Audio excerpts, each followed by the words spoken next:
There is still a romance to the way Andres Iniesta enjoys a career that, if it were a video game, would have been completed several times over.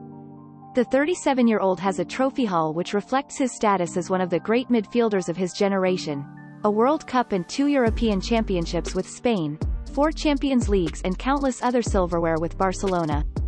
But for the past 3 years the midfielder has called Japan his home, adding an Emperor's Cup and Japanese Super Cup with Vissel Kobe. He recently committed to a new deal that will keep him playing until he is almost 40. Ask Iniesta how he continues to see the seemingly impossible pass, or wriggle out of the tightest situations, and he will take you back 3 decades and almost 7,000 miles to the instincts honed on the makeshift pitches of his hometown of Fuengirola.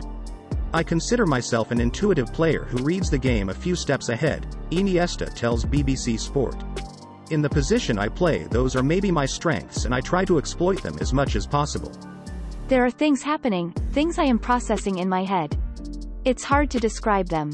They happen in an automatic way. I could have been learning them since I was young or through repetition. In football, if you start thinking, you can go too slow. Iniesta calls it an essence. He scored the winner in the 2010 World Cup final and has produced mesmerizing moments on the biggest stage, but the foundations are stuff I used to do when I was 10 years old. Those essences come out in training or matches and I am just led by them, he explains. When I was a kid I was basically playing in the streets of my hometown or in the school playing yard, and that environment helps you evolve. The connection to that environment and who you are and what type of person you are brings you to being a certain type of player. Nowadays kids are maybe practicing football in more well-prepared fields. In those environments they need to try to adapt and gain some skills. Each environment helps you get better. The gifted kid from the outskirts of Albacete grew up following Michael Laudrup and Pep Guardiola, and was given the chance to hone his raw talent in their shadows when he was exposed to Barcelona's revered La Masia Youth Academy at the age of 12, even if he did cry buckets on arrival. He did not know then the influence the latter would have on his career.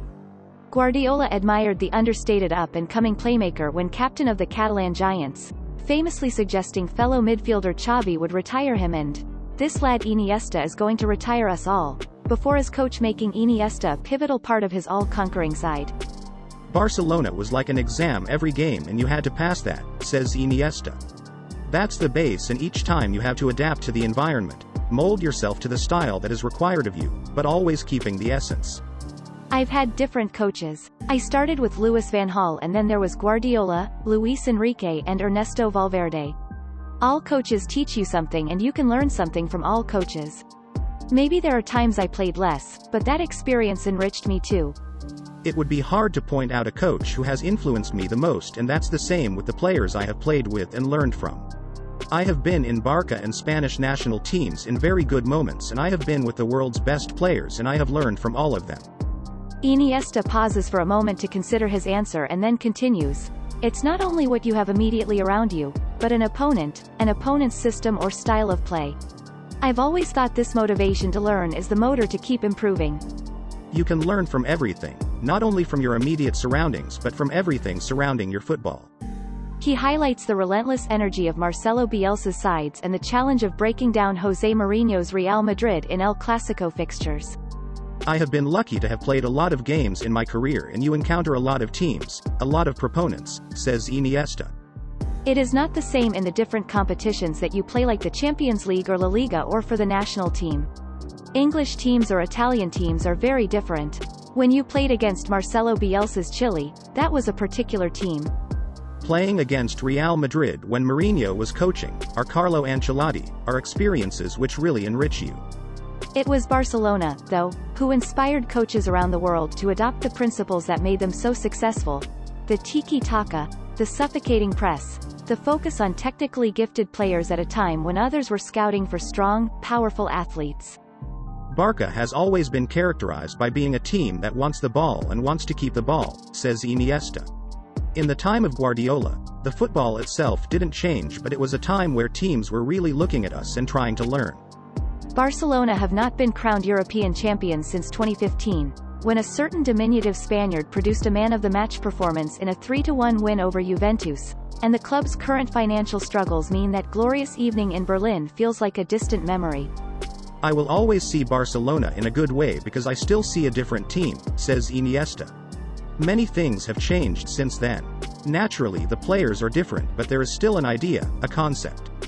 Sometimes there will be good times and sometimes there will be worse times, like it has always been. But personally I don't like comparing too much. Iniesta is reluctant to criticize a club he still holds dear and, once his playing career comes to a close, the Nou Camp is a place he longs to return to. Yes, it is something I wish, he says. I would like it to happen because more than anything it is the club I spent so many years in. You don't know what will happen in the future. You don't know in what way I could return or who will be the people in charge at a certain moment. So there are many factors which make it hard to see what will really happen. But if you ask me if I would like to, the answer is yes. Whether that is in a coaching capacity remains to be seen. There are training centers in Japan bearing his name, the Iniesta's methodology, academies, but the man himself remains unsure of what path he will take. Sometimes I would like to coach. Sometimes I think my interests go into other directions, he ponders. I know I want to stay in football and when I finish as a professional I would like to get a coaching license, but I don't know if I will use it in the future. There's nothing where I wake up in the morning and think, I want to do this, so for now I will enjoy playing, training and we'll see what happens in the future. A 2-year deal signed in the summer means he will reside in Kobe until at least 2023, a city where Iniesta, his wife Anna and their 4 children can enjoy a life away from the limelight. It is very hard in your home to find a place you feel comfortable or enjoy on a daily basis both professionally and personally, says Iniesta. But I think we have found that place in Kobe. It was a difficult decision to leave Barcelona, but from the beginning the way people treated us has been very, very nice. Iniesta is back playing after recovering from a long-term hamstring injury and is focused on bringing more success to Vissel Kobe alongside 3 other former Barcelona players in defender Thomas Vermaelen, midfielder Sergi Samper and forward Boyan. From my side, as long as my body can do it I want to keep competing, adds Iniesta. It is important for me to keep that good condition so I can keep enjoying football. We've won the only 2 titles in the club's history and we want to keep trying to make history here this season. We are in a good position and the objective is to qualify for the Asian Champions League. In the years I have left, even though it is not easy, I would like to win some more titles.